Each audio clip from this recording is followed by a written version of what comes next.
Have you ever felt trapped in a toxic family dynamic where no matter how hard you try, it's like you can't escape the manipulation, chaos, and emotional abuse? That was my reality growing up, and it shaped everything about my life. Growing up in our house was like living in a constant emotional battlefield. My mother, a woman whose cruelty could rival any villain, had this way of warping reality around her. She was a master manipulator, half covert narcissist, half psychopath, and she made sure we, her children, never knew which version of her we'd get on any given day. There were days when she'd be sweet as honey, wrapping us in false warmth, telling us we were her special ones. But those days were always followed by others where she'd turn cold, indifferent, and cruel, making us feel like we were walking on eggshells. It was exhausting. The manipulation was subtle, but brutal. She didn't need to scream or hit us to hurt us. Her words, her silence, her calculated looks, they were weapons. And we learned quickly that to survive, we had to keep our heads down, stay out of her way, and pretend we didn't notice the chaos she was constantly stirring. My sister, stunningly beautiful and effortlessly charming, was always the golden child. She could do no wrong in my mother's eyes. People adored her, and she soaked it up. She had this natural grace about her that made everyone want to protect her, to dote on her. And my mother made sure she was always front and center, showering her with praise while I was relegated to the shadows. Me? I was the black sheep, the scapegoat, the one who could do no right, no matter how hard I tried. My mother made sure I knew it every single day. I'd be the one to take the blame for anything that went wrong, whether it was a broken vase or a failed dinner party. My mistakes were exaggerated, my accomplishments minimized. But what hurt the most wasn't the constant criticism, it was the way my mother used my sister against me. They had this silent alliance, a bond that excluded me completely. My sister was always the star of the show, the one everyone praised. I was the shadow, the one people avoided, the one who couldn't seem to do anything right. No matter what I did, I was always wrong, always too much or too little, never quite enough. I remember countless nights, lying awake in my room, staring at the ceiling, wishing I could disappear.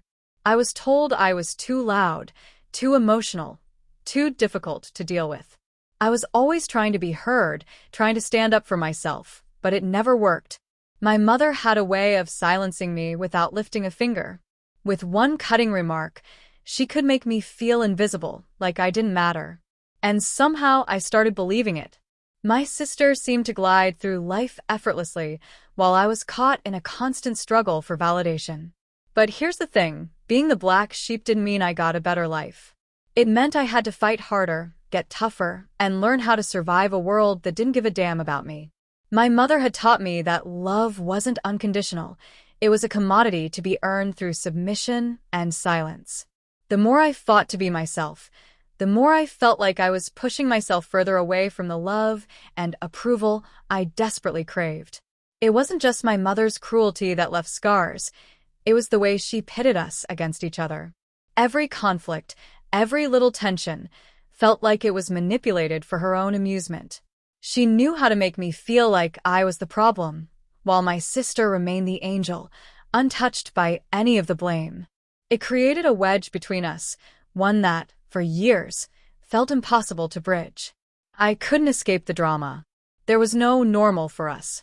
My entire childhood was an endless cycle of tension, emotional gaslighting, and fear.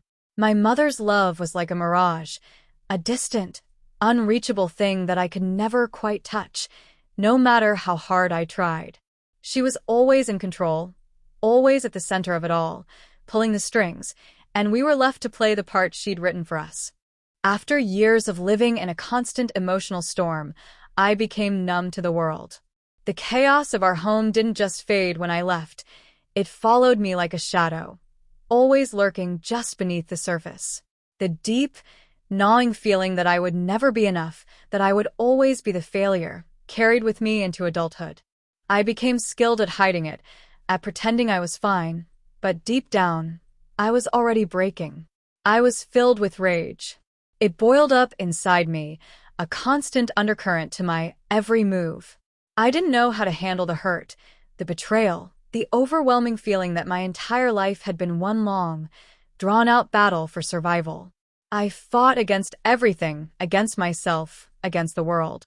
I burned bridges, pushed people away, and spiraled deeper into self-destruction. The anger that had been seeded in me all those years, from my mother's cruelty and my sister's silent betrayal, was like fire in my veins. I didn't know how to extinguish it, so I let it consume me. I threw myself into reckless behavior. I drank too much, stayed out too late, made decisions I knew would hurt me in the end. But it didn't matter. I didn't care about consequences. I was just trying to feel something, anything other than the emptiness that haunted me. I spent nights drowning in alcohol, chasing whatever distraction I could find to numb the pain. It wasn't living, it was just surviving, barely existing. I wore my anger like a shield, pushing anyone who tried to get close away. I didn't trust anyone, not even myself. But I was also exhausted. Exhausted from the constant fight, from trying to prove that I mattered when everyone had already ridden me off. I felt like I was constantly running, but from what I couldn't say. I think, in some ways, I was running from the little girl inside me. The one who had always wanted her mother's love. The one who had wanted to feel safe. The one who had dreamed of a different life. That girl was buried deep inside, forgotten under layers of rage and bitterness. And then I met him. I wasn't looking for salvation. In fact, I wasn't looking for anything at all. I wasn't even looking for love, not really, not after everything I'd been through. But somehow, despite my walls, despite the wreckage I'd made of my life, he saw something in me. He didn't try to fix me, didn't try to save me like everyone else had. He just saw me. And for the first time, I felt like I mattered, like I wasn't just a lost cause waiting to be discarded. He didn't make things perfect. We fought, we struggled, and we went through hell together. But he never gave up on me. Slowly, painfully, I started to trust him. I started to believe that maybe, just maybe, I could be something more than my past. We didn't have much, but we had each other, and for the first time in my life, that felt like enough. But the more I tried to build something solid, the more my sister's life seemed to unravel. While I was clawing my way out of the hole I had dug for myself, she was spiraling deeper into her own mess. It was like she couldn't break free from the same toxic patterns that had plagued our childhood. I kept trying to help her, giving money, offering advice, offering my emotional support, but it was like trying to catch water in my hands. She would always fall back into her destructive cycle. It was as if every step forward she took, she was pulled 2 steps back. Her life was a series of bad decisions. She had 3 kids, none of them with stable father figures. Every relationship she entered was a disaster. Men who were drug addicts, criminals, and liars. And despite everything that had happened, she still seemed to think the world owed her something, that she could keep living off the scraps that others gave her. When her father passed away, I knew exactly what would happen. I knew she'd latch onto the next toxic man she could find, looking for validation in all the wrong places. And, sure enough, she did. She found someone just as broken as she was, someone who used her and discarded her when things got too difficult. She ended up pregnant, kicked out of wherever she was living, and homeless once again. It felt like the same story on repeat. I kept thinking that maybe this time would be different. Maybe this time she'd realize that she couldn't keep doing this to herself, or to me. But every time she let me down. I was tired. Tired of being the person everyone came to when they needed help, but who was never truly helped in return. My sister's chaos was starting to pull me back into the same patterns that I'd fought so hard to escape. I tried to be there for her, to fix things for her, but no matter how hard I tried, nothing ever stuck. I was becoming just as angry, just as resentful as I had been before. She was dragging me back down into the mess I had spent years trying to crawl out of. And yet, I couldn't walk away. Not yet. As I fought to piece my life together, my sister's was unraveling in ways I could hardly comprehend. I'd made progress, found stability, and for the first time, I could almost see a life where I wasn't always on the brink of destruction. But she was trapped in a never-ending cycle of chaos, self-sabotage, and manipulation. Every time I tried to pull her up, she dragged me back down with her. It was like watching a car crash in slow motion. I could see it happening, I knew what was coming, but no matter how hard I tried to stop it, I was powerless to change the outcome. My sister had 3 kids by different men, each one worse than the last. Her relationships were a minefield of drug addicts, criminals, and emotional wrecks. And no matter how many times things fell apart, no matter how much damage she caused, she always found a way to blame everyone but herself. She played the victim in every situation, always the misunderstood one, always the one who needed saving. And somehow, no matter how much I tried to warn her or help her, she would drag me into her mess. It started with her father. When he passed away, I knew what was coming next. She didn't have the coping skills to deal with loss. She never had to, because someone always bailed her out. She immediately latched onto the first man who offered her any semblance of attention. He wasn't a great guy, but he gave her a sense of stability, or at least the illusion of it. I could see how desperate she was, how she clung to him, as if he were her last hope for survival. But I knew he wouldn't be any better than the others. He was just another temporary fix for her brokenness. And, as expected, it didn't take long for everything to fall apart. She ended up pregnant, homeless, and back in the same destructive cycle she had been in for years. Once again, I found myself on the other end of the phone listening to her cry, begging for help. She didn't just want help, though. She wanted someone to rescue her from the consequences of her actions. I knew this story by heart.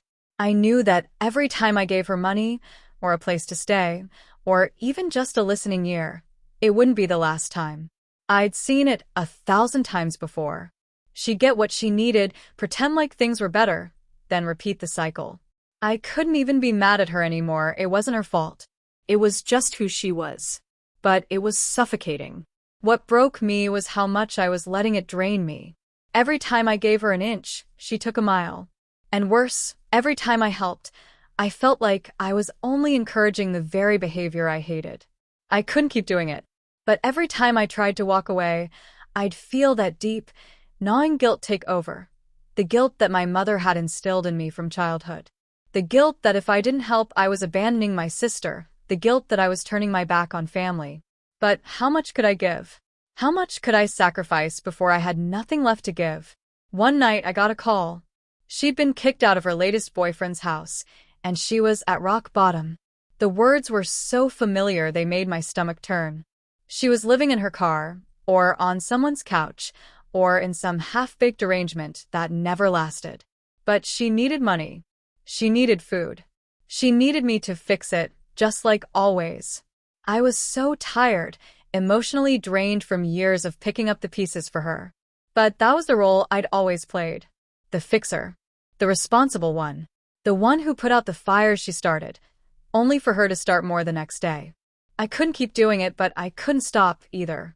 I felt stuck, like I was being pulled in 2 directions at once. Toward my own life, where I was trying to build something real, and toward her, who seemed to exist solely to destroy whatever progress I made.